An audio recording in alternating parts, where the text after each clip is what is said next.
Disse o Senhor: a minha palavra não voltará vazia e ela vai cumprir o propósito para o qual eu a designei. A palavra de Deus é fiel. Neste momento você vai assistir um vídeo que vai edificar a sua vida com a palavra de Deus e também edificar a sua família. Compartilhe com seus amigos após assistir esse vídeo e também acesse o nosso canal no Spotify para você ouvir enquanto você dirige, enquanto você trabalha. Que Deus te abençoe, seja edificado e cresça na fé. Irmãos, eu coloco um título para essa palavra hoje, que é Princípios para o Princípio. Estamos no princípio do ano, muitos projetos de vida. Inclusive, só profetiza comigo e fala assim: o meu projeto de vida vai sair do papel e se tornar realidade com a bênção do Senhor. Amém? Então eu destaquei aqui alguns princípios básicos interessantes para a gente começar a pensar agora nesse princípio. São alguns princípios para o princípio do ano, princípio dos planos. E sabe, às vezes a gente fica medindo o sucesso. Onde eu cheguei, olha quem diria, né? Eu sou uma pessoa de sucesso, olha onde eu cheguei. Mas eu quero que você entenda uma coisa: o sucesso não é apenas medido por onde você chegou, mas quando você considera de onde você saiu, de onde que Deus te tirou. Aquela vida, né? Talvez uma vida dominada pela depressão, por desentendimentos. O dinheiro não durava uma semana quando eu recebia salário. Então, nós podemos dizer que somos pessoas de sucesso na medida que nós vamos dizendo: olha o que ficou para trás, olha de onde que Deus me tirou, como era a minha vida, como está agora. Você tem fé para dizer isso? Então fala assim: eu sou uma pessoa de sucesso, eu vou chegar lá. Agora fala assim: mas olha de onde eu saí. Tá bem? E aí na nossa caminhada, nós temos que ter muito cuidado, irmãos, com as nossas palavras, com as nossas ações. E aí eu já quero te tranquilizar que não tem ninguém perfeito, não. Todo mundo comete erros na caminhada, todo mundo pisa na bola, porque a vida é o seguinte: só erra quem tenta. Sabe quem não erra? Quem não tenta nada, porque quem está tentando vai errar. Só que na nossa caminhada temos que tomar cuidado para não construir muros e sim pontes, porque quando você constrói muros, você não pode voltar naquele lugar. Você não é mais bem recebido naquele lugar. Você não tem mais acesso a lugares. Mas quando você vai na vida relacionando e construindo pontes, você pode ir. E a volta está liberada para você voltar também.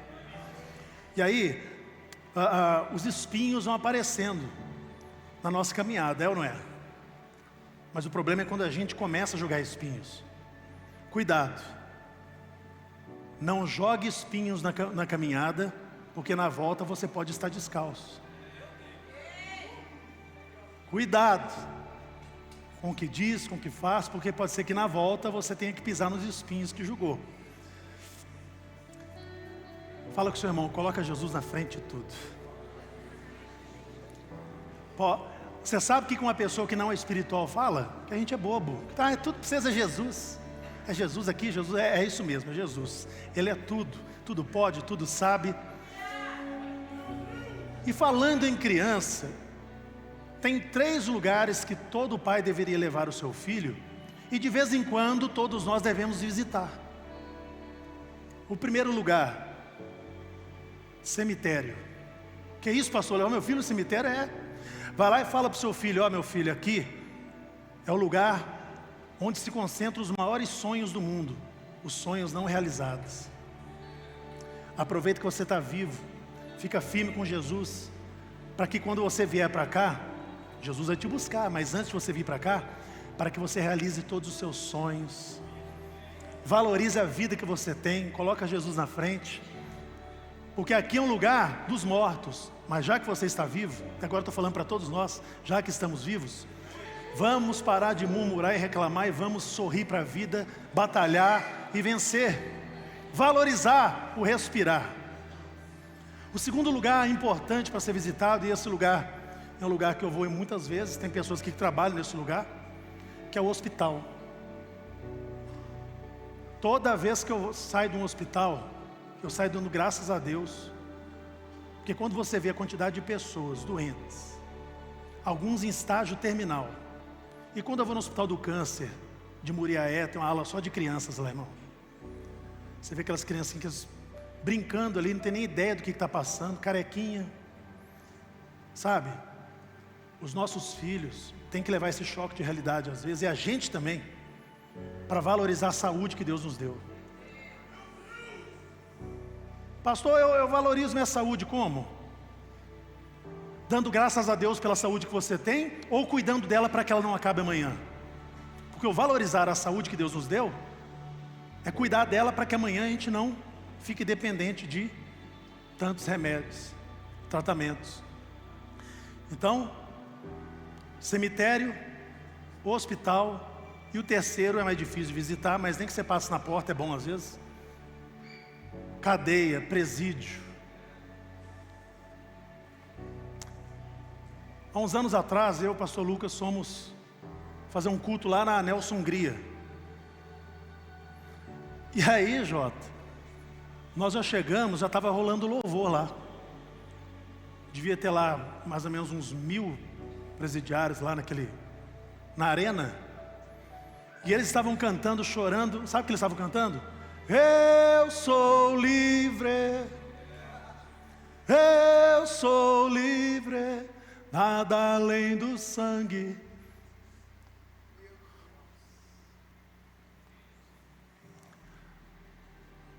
Um deles, tal de João do Pó, me pediu uma Bíblia. A condenação dele é muito grande. E ali você pensa, só quem conhece Jesus de verdade pode dizer que é livre dentro de um presídio. E nós que estamos aqui, ninguém aqui está preso.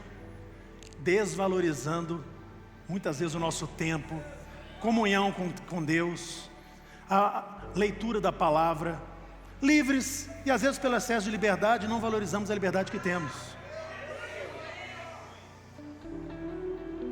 E outra coisa, irmão, vou falar para vocês, eu preguei lá, igual a quadrangular São Joaquim. Você fala, está todo mundo dando glória a Deus, aleluia, e o outro começou a falar em línguas, o povo avivado. Então, fala para o seu irmão, dá uma cutucada, aproveita que você está ali, valoriza a sua vida, valoriza essa vida que Deus te deu.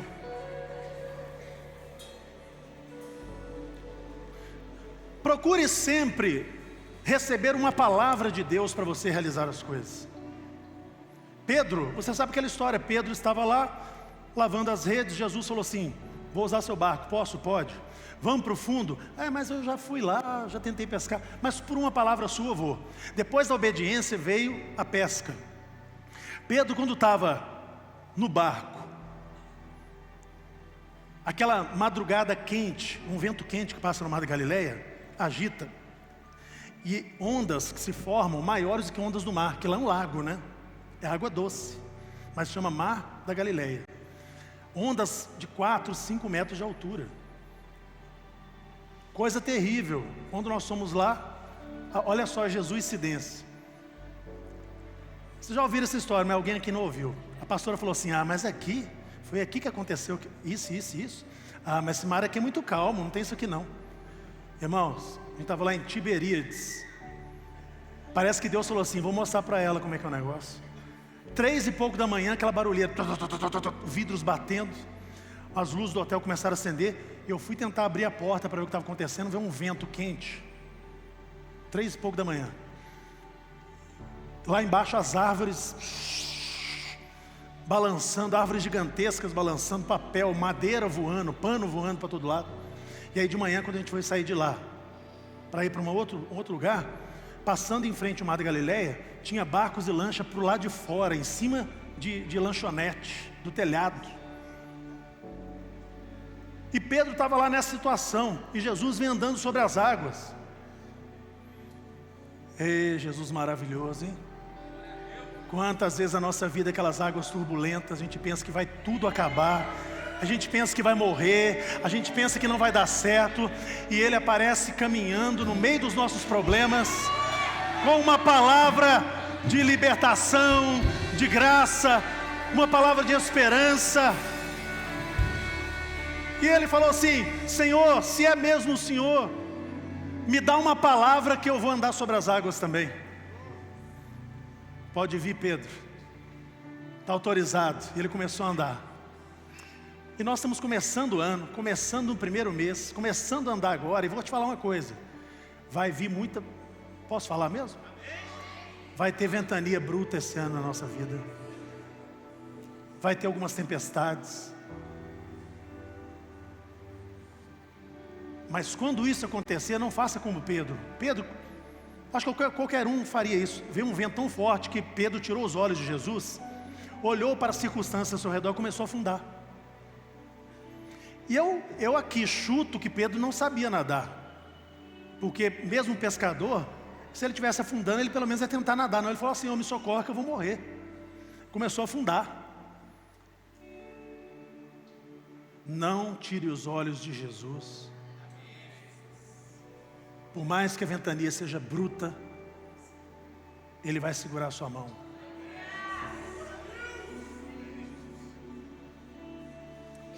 O barco da nossa vida vai balançar um pouco esse ano. E sabe por que Deus deixa o barco balançar? Só para ver quem fica e quem pula.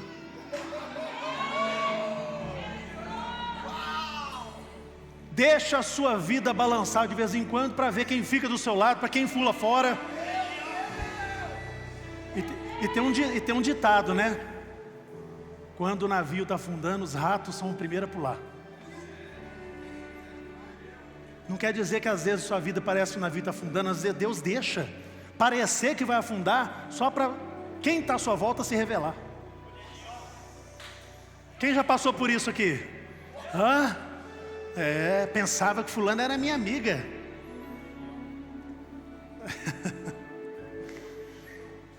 Passou, tem que tomar uma decisão urgente. Não. Irmãos, um dia desse eu estava olhando meu WhatsApp, porque eu não consigo acompanhar o WhatsApp, não. Aí, fui procurar o nome de uma pessoa, vamos supor assim, Cláudio, tá? Eu não lembro o nome. Apareceu vários lá, eu vi uma mensagem de 1 ano atrás. Fulano mandou uma mensagem 1 ano atrás, eu cliquei assim: preciso falar com você, é urgente. Já tinha 1 ano que eu tinha mandado mensagem. Era tão urgente que nem ligou. As pessoas têm mania de fazer as coisas parecerem urgentes que não são. Urgente, sabe o que é urgente? É buscar a presença de Deus. Então, não tome decisões urgentes. Antes de tomar uma decisão na família, nos negócios, nos relacionamentos, vai conversar com o seu Deus. E não, eu sempre faço aqui algo quando alguém pergunta: pastor, eu recebi uma proposta, vou ganhar mais. Pastor, eu recebi uma proposta de negócio, vou fazer, faço ou não faço? Uma casa para comprar, compra ou não compra? Faz o seguinte, eu tenho uma oração básica para isso. Senhor, se for bênção na minha vida, abre as portas e escancara. Se não for, que tudo é errado. E sempre dá certo. Se quando não é de Deus, você entrega na mão dele, se não for bênção na sua vida, Deus vai dar um jeito de travar essas coisas. Deus é maravilhoso, né, irmãos? Deus é aquele que nos levanta, sem ao menos as pessoas saberem que nós caímos. Muitas vezes eu estou falando com gente aqui que só fica calado, que só abre o seu coração para Deus lá no quarto. Quantas vezes ninguém sabia que você estava no fundo do poço e Ele te levantou? Pergunta para o seu irmão: o que Jesus faria no seu lugar? Nós estamos vivendo um momento muito peculiar na história da humanidade. Está tudo se confundindo. Sofismas, falsas verdades. Sofisma é uma mentira que parece que é verdade. Parece uma coisa linda, mas não é bom. E aí, irmãos, eu vejo muita gente se dizendo crente, eu sou de Jesus e tal, vivendo uma vida pior do que o pessoal lá fora. Muito mau exemplo. O que o povo lá fora fala, ele fala também. O que eles gostam também. Não tem um pouquinho de filtro mais. Ou seja, quantas pessoas te vê por aí que se dizem crente, mas não tem nada de crente, mas se diz crente. Por quê? É muito bom ter um Jesus que salva, né? Mas só que o mesmo Jesus que salva pode mandar para o inferno. Ele tem a chave do inferno na mão. Ele tem a chave do inferno e da morte. Não é bom ouvir isso, né, irmão? É difícil. Mas Jesus falou assim: não fica com medo do ladrão que tira a vida de vocês, não. Bandido. Tenham medo daquele que, além de poder matar, manda vocês para o inferno também. Não estou falando para você ter medo de Deus, mas reverência, respeito. Não perder a sua visão de respeito e reverência com Deus, com as coisas dele. Amém? E aí é o seguinte, a gente ora muito assim: Deus, que venha o teu reino.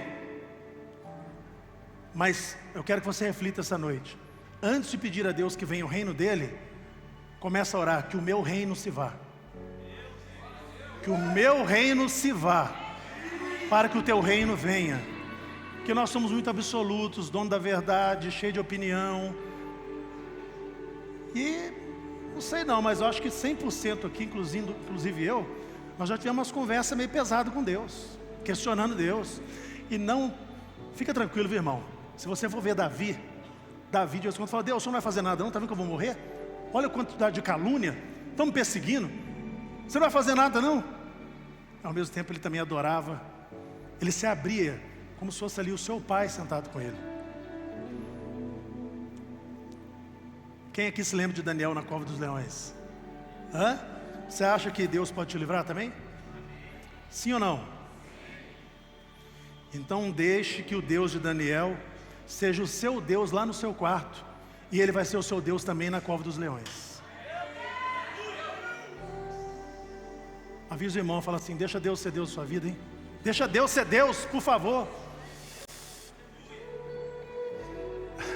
Ai, pastor, eu não consigo ler a Bíblia porque é difícil, eu não entendo. Conhecer a Bíblia requer conhecimento mesmo, você tem que se aplicar. Mas conhecer o autor requer relacionamento. Você começa a entender a Deus quando você começa a buscá-lo, de forma que a palavra dele começa a se descortinar na sua frente. As revelações de Deus vão vindo da sua frente, porque você já tem um relacionamento com o autor do livro. E aí você começa a entender o que o livro quer dizer. O que você está achando?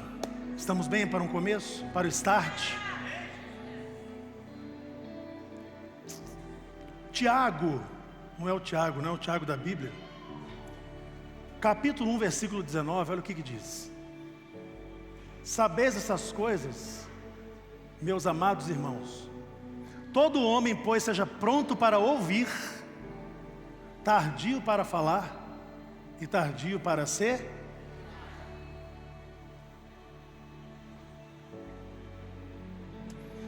Eu estava conversando com o pastor Marco Feliciano. Estava lá na Câmara dos Deputados, e um dia ele falou assim: mas Stefano, sabe o que eu descobri? Por que a maioria dos reinos acabaram? Por quê? Porque geralmente quem trazia notícia para o rei não perdoava, más notícias, não ouvia muita opinião das pessoas. Quando o rei acordava, o inimigo já estava dentro do quarto dele, já invadiu o reino, matou, acabou. Onde eu quero chegar com isso? Cuidado, irmão, cuidado, irmã, para você não virar um rei, virar uma rainha, que só ouve quem fala o que você gosta de ouvir, e repele as pessoas que falam verdade, porque essas pessoas vão parar de te contar a verdade, e quando você assustar, o inimigo já te engoliu. Ter inimigos é natural, fazer inimigos não é bom, mas calar a voz dos amigos é pior.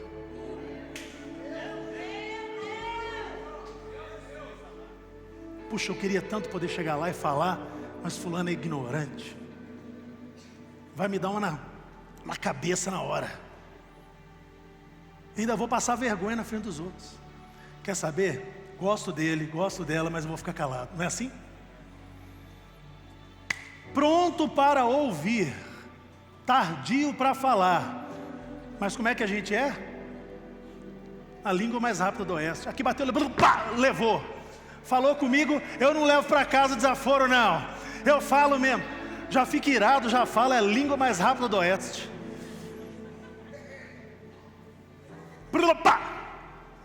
Nossa, eu nem terminei de falar, já levei.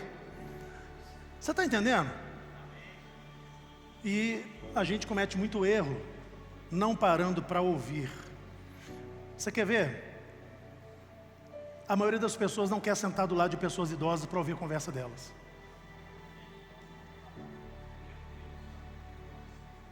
Porque as pessoas mais idosas gostam de contar histórias do seu passado. Ali, ó, tem uma, como se diz? É como uma prateleira de uma biblioteca com ensinamentos riquíssimos, mas a gente não quer abrir aqueles livros. São pessoas que podem nos ensinar muito, e elas vão ficando de lado, ninguém conversa, ninguém quer ouvir, e elas vão ficando silenciosas. E sabe, irmão, eu vou te contar uma coisa que é muito difícil da gente aceitar. Sabe quando nós vamos descobrir o quanto estamos amados? Acho que você não está afim de ouvir não, né? Nós vamos descobrir o tanto que nós somos amados quando a gente for inútil. Inútil aos olhos das pessoas. Ah, o Stefano não tem mais nenhuma utilidade para mim, para que eu vou parar para ouvir ele? Fulana, para que eu vou parar para ouvir? Não tem mais utilidade. Aliás, só está dando problema, tem que ficar levando comida na boca. É, seu pioento, mas quando você não tinha nem dente, careca, pelado, do jeito que você nasceu, é ela que te dava comida na boca. Tá um clima meio assim, esquisito, né? Dá glória a Deus aí, Marisa. Princípios para o princípio. Agora essa aqui, tem gente que vai ficar bravo comigo. Uma das culturas que nós devemos acabar na nossa vida é a cultura do atraso. Porque ser pontual é uma marca que te diferencia hoje em dia. E ser atrasado também te marca. Fulano, você marcou 8? Pode saber, vai chegar 8h30. Já contei isso várias vezes aqui. Eu estava nos Estados Unidos uma vez, numa conferência lá. E lá era uma igreja para americanos e brasileiros. E aí, sabe o que o cara contou para nós lá? Que tinha lá um horário de uma festa que ia ter na igreja, um encontro lá. Aí ele contou para nós, ó, para os americanos a gente dá o convite com o horário certo. Para os brasileiros a gente dá na igreja convite com o horário meia hora antes. Olha a vergonha, irmãos. Se o negócio está marcado para 8, o convite do brasileiro é 7h30, porque ele vai chegar a 8. Fala assim comigo. Atrasos, como de costume, são os fracassos, como de costume.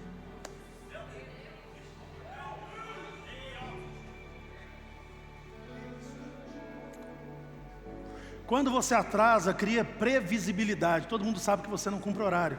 E aí passa uma imagem de arrogância, ou seja, o meu tempo importa, o seu não, fica aí me esperando. E tem gente que chega atrasado no negócio, acha ruim que começaram sem ela ter chegado. Gente, o pastor antigamente pegava muito pesado, eu pego leve demais. Eu lembro do pastor Antônio Janaro, meu tio, lá no Jardim Industrial. A pessoa chegava atrasada, depois do louvor, começar a cumprimentar os outros. Deixa eu te falar aí. Quem chega atrasado não tem direito de cumprimentar ninguém, tem que sentar quietinho aí.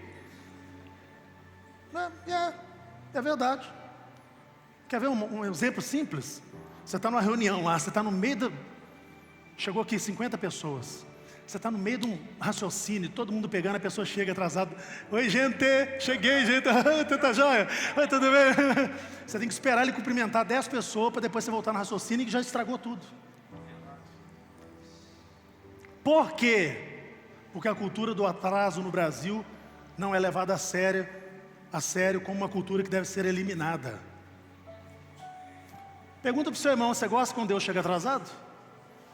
Quando você está clamando? Parece que ele chegou atrasado, mas ele não atrasa, ele está na hora certa. Não sei não, mas tem gente pensando assim, pastor, eu estou com as bênçãos atrasadas, será que é porque eu sou um atrasão? Elimina essa cultura, que você vai ter uma caminhada de muito sucesso. E outra, quando for atrasar, eu vou atrasar, hoje dá para você calcular quanto que você vai atrasar, está lá no Waze. Vou atrasar 15 minutos, me perdoe aí, não é do meu feitio, mas hoje aconteceu o que eu imprevisto, eu estou atrasando. Eu conheço gente que é tão arrogante, que marca os horários, todo mundo chega no horário que ele marcou. Eu estou falando aqui de líder, não é aqui da nossa igreja não, gente que eu conheço. Ele chega depois do horário que marcou, não dá satisfação, não pede nem perdão. Mas todo mundo está debaixo da liderança dele, tem que chegar no horário que ele mandou, ele chega a hora que ele quer. Irmão, fica todo mundo caladinho, mas qual a imagem que todo mundo leva depois? Sacanagem, sai correndo de casa, nem escoveu os dentes.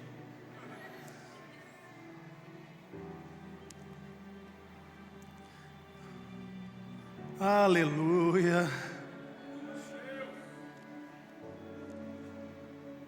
Tem uma prática que você e eu, nós temos que ter para começar bem, que é cumprir as nossas palavras, cumprir a palavra, cumprir os nossos votos. Porque a maioria não cumpre. E se você não está no meio da maioria, você já é 1% que tem a chance de ter um maior sucesso. Porque a maioria não honra a palavra. E aí, meus amigos homens que estão aqui, me perdoem, mas eu descobri aos trancos e barrancos que é muito difícil lidar com homem. Nós estamos vivendo um tempo de homens sem palavra, quer levar vantagem em tudo. E tem uns homens também que, além de não ter palavra, fofoqueiro. Gente do céu. Quando eu assumi a igreja lá em cima, vamos fazer uma reforma. Comecei a reforma. Estava lá, o pessoal que está trabalhando lá, crente. Aí eu fui na senhorinha que estava vendendo gesso para a gente, mulher de Deus. Chorou na minha frente, falou: pastor, eu estou aqui, o gesso que eu mandei para a sua igreja até hoje não está pago. Eu falei: como que não? Se eu paguei já. Sabe o que eu tive que fazer, irmãos? Tive que passar no meu cartão 13 mil reais. A igreja não tinha nem arrecadação para pagar essas contas. 13 mil reais para cobrir o prejuízo com o dinheiro que eu tinha dado na mão do irmão, crente, que não pagou a senhora e me deu o cano. A reforma era para 30 dias, foi 70 dias, quase 70 dias. Uma enrolação, um monte de homem que não aparecia para trabalhar. Aí um, estou esperando fulano, não vai fazer nada? Não, se fulano não chegar eu também não faço nada. Irmão, eu estou contando só uma história, mas são muitas.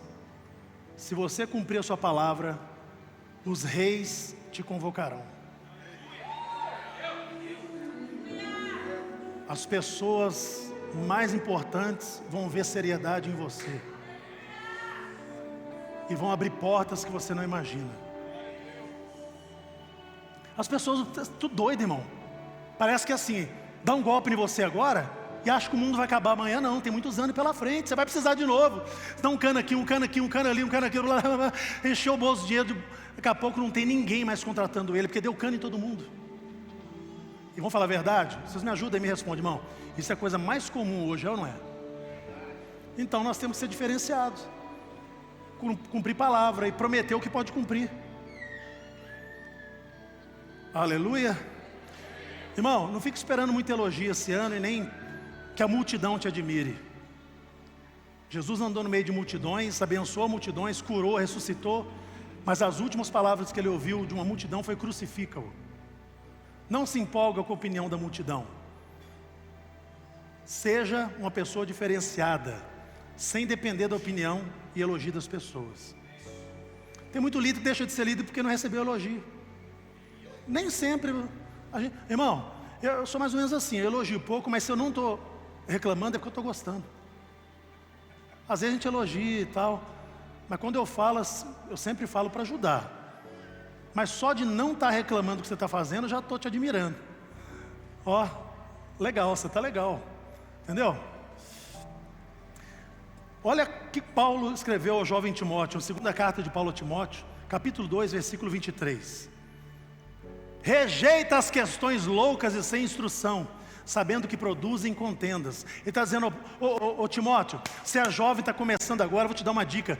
Não cai em conversa de ficar brigando com a religião do fulano, ciclano, discutindo teologia, se é pré-tribulação, pós-tribulação, se Jesus vem antes, vem depois. Não vai brigar não, isso só traz contenda, separação e não enriquece ninguém. Você quer ter sucesso? Fuja de discussões idiotas.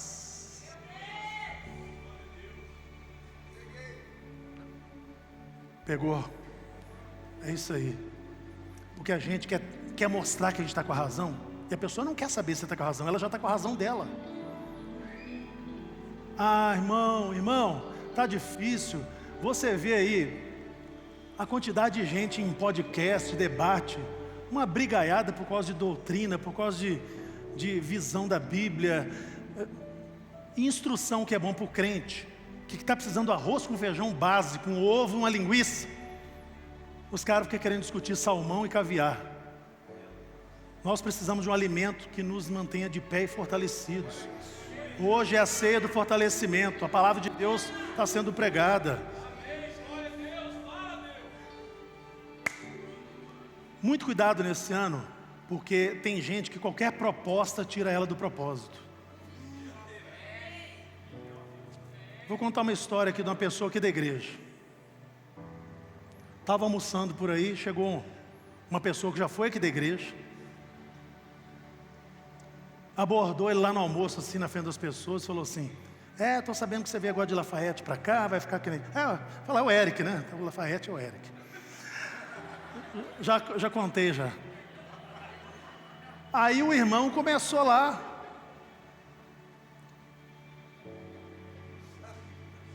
Falar de proposta, ele falou assim: você vai me desculpar, mas eu não vim aqui por proposta, eu estou aqui por propósito.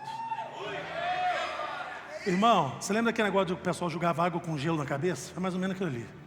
Acabou com a conversa do capiroto que estava levando lá. Eu não vim por proposta, eu vim por propósito. Então não deixe que qualquer proposta tire você do propósito.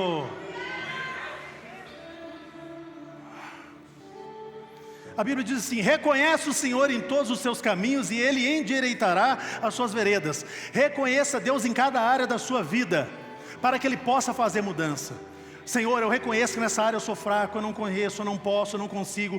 Entra aqui, conserta o meu caminho, conserta essa vereda, este caminho na minha vida, porque eu não consigo fazer sozinho.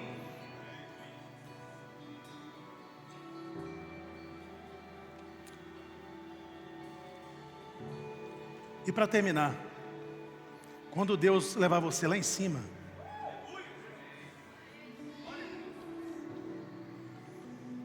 vez ou outra volte aos trapos.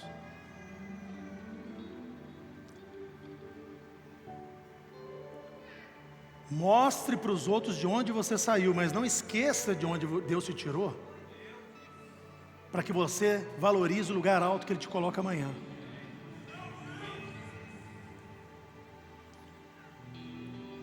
Vocês concordam comigo que Deus sabe todas as coisas?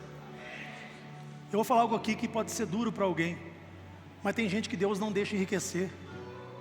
Não é que Deus não deixa, Deus não vai prosperar demais. Sabe que essa pessoa cresce, ela dá um estalo aqui, que ela começa a achar melhor do que os outros, começa, né?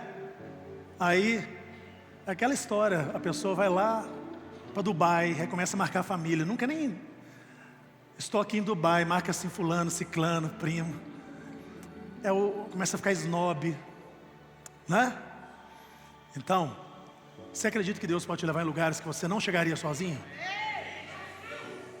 Quando você chegar lá, em nome de Jesus, volte aos trapos e agradeça a Deus no lugar de onde Ele te tirou, e seja a mesma pessoa quando Ele te colocar lá no trono. Eu ia muito ali no Monte do Palmares, perto do Minas Shopping, com a pastora Ivone, que era pastora auxiliar lá na primeira igreja. A pastora Ivone, mulher de guerra. Um dia, eu subi um monte com ela, estava muito triste, eu não lembro qual era a razão, eu era adolescente. E ela orando, ela falou assim: Stefano, Deus mostrou claramente que você está passando por isso, isso e isso, você está muito triste. Está sendo atacado. Eu não lembro qual era a situação, confesso, mas eu lembro que ela me falou: Deus mandou você ler o Salmo 27 como seu salmo de guerra. Eu quero ler ele todo hoje para vocês aqui, porque hoje é um dia de fortalecimento. E Davi, nesse salmo, fala sobre inimigos, sobre Deus exaltar sua cabeça acima dos inimigos, no dia de angústia que Deus nos esconde no seu pavilhão, e nos recomenda buscar a Deus e nos fortalecer no Senhor. Então, vamos acompanhar Salmo 27 a partir do versículo 1. O Senhor é minha luz, é minha salvação, de quem terei medo? O Senhor é a fortaleza da minha vida, a quem temerei? Quando malfeitores vêm para me destruir, meus opressores inimigos, eles é que tropeçam e caem. Ainda que um exército se acampe contra mim, não se atemorizará o meu coração. E se estourar contra mim a guerra, ainda assim terei confiança. Uma coisa peço ao Senhor e buscarei, que eu possa morar na casa do Senhor todos os dias da minha vida, para contemplar a beleza do Senhor e meditar no seu templo. Pois no dia da adversidade Ele me ocultará no seu pavilhão, no recôndito do seu tabernáculo me acolherá, elevar-me-á sobre uma rocha. Agora será exaltada a minha cabeça acima dos inimigos que me cercam. No seu tabernáculo oferecerei sacrifício de júbilo, cantarei e salmodiarei ao Senhor. Ouve, Senhor, a minha voz, eu clamo, compadece-te de mim e responde-me. Ao meu coração me ocorre, buscai a minha presença. Buscarei, pois, Senhor, a tua presença. Não me esconda, Senhor, a tua face, não rejeites com ira o teu servo. Tu és o meu auxílio, não me recuses, nem me desampares, ó Deus da minha salvação. Porque se meu pai e minha mãe desampararem, o Senhor me acolherá. Ensina-me, Senhor, o teu caminho e guia-me por vereda plana, por causa dos que me espreitam. Não me deixe à vontade dos meus adversários, pois contra mim se levantam falsas testemunhas e os que só respiram crueldade. Eu creio que verei a bondade do Senhor na terra dos viventes. Espera pelo Senhor, tem bom ânimo, fortifique-se o teu coração, espera, pois, pelo Senhor. Aleluia. Olha que forte esse final. Espera pelo Senhor, tem bom ânimo, fortifique-se o teu coração, espera, pois, pelo Senhor. Eu quero declarar nessa noite que a forte mão do Senhor está vindo em socorro, com resposta para todos aqui, com mudança. Deus vai trazer segurança, crescimento, mudança para a vida daqueles que creem. Fortifique-se no Senhor, espera nele. A Bíblia diz: entrega o teu caminho a Ele, o mais Ele fará. Eu não sei, irmãos, qual é o mais que você espera hoje, mas eu sei quem é que pode fazer esse mais. Eu não sei qual é o mais que você precisa, mas eu sei quem é que traz esse mais. Quem faz esse mais, quem realiza esse mais. O mais é aquilo que eu não consigo, mas Ele pode todas as coisas. Espero que você tenha gostado desse vídeo e Deus tenha falado profundamente com você. Mas muito melhor seria se você estivesse conosco aqui na Quadrangular São Joaquim. Portanto, curta esse vídeo, compartilhe, mas venha nos fazer uma visita. Nós te esperamos, nós te aguardamos, nos acompanhe nas redes sociais. Deus te abençoe.